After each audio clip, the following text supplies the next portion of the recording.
Environment को बचाना सिर्फ एक ड्यूटी नहीं, हमारी जिम्मेदारी है।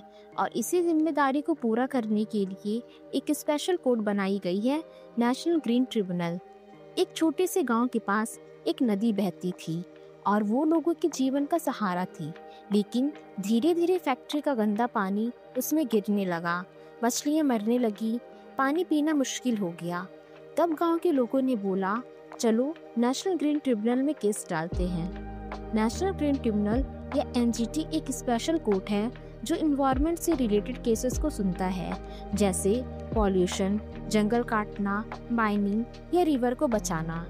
एनजीटी 18 अक्टूबर 2010 को नेशनल ग्रीन ट्रिब्यूनल एक्ट 2010 के अंदर बना। इसका हेड ऑफिस न्यू दिल्ली में है और इसके बाकी ब्रांचेस भोपाल, पुणे, कोलकाता और चेन्नई में हैं। इसके मेंबर यूजुअली सुप्रीम कोर्ट के रिटायर्ड जज, जुडिशियल मेंबर और environment science, forestry, pollution control के स्पेशलिस्ट होते हैं।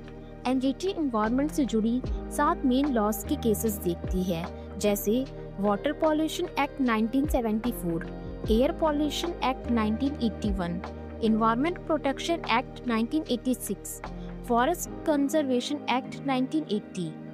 आइए देखते हैं एनजीटी के पावर्स। एनजीटी किसी भी इन्वायरमेंट इशू पर केस सुन सकता है जो नेशनल ग्रीन ट्रिब्यूनल एक्ट 2010 के शेड्यूल में लिस्टेड लॉज के अंदर आता हो। अगर किसी एक्टिविटी से इन्वायरमेंट या लोगों को नुकसान होता है, एनजीटी रिस्पॉन्सिबल पार्टी को कंपनसेशन देने का ऑर्डर कर सकती है। इन्वायरमेंट नॉर्म्स तोड़ने पर पेनल्टी और फाइन लगाने का अधिकार।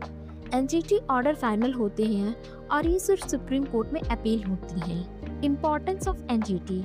एनजीटी इंश्योर करता है कि नेचुरल रिसोर्सेज जैसे पानी, जंगल, हवा फ्यूचर जनरेशन के लिए सेफ रहें। आर्टिकल 21 के राइट ऑफ लाइफ में ग्रीन इन्वायरमेंट शामिल है। नॉर्मल कोर्ट्स में इन्वायरमेंट केसेस सालों तक पेंडिंग रहते हैं। एनजीटी में टारगेट होता है 6 मंथ के अंदर केस को डिस्पोज करना।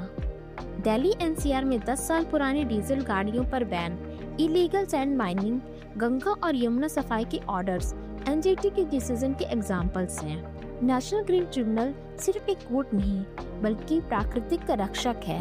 ये हमें याद दिलाता है कि डेवलपमेंट तभी होगा जब हम नेचर के साथ हों, उसके खिलाफ नहीं।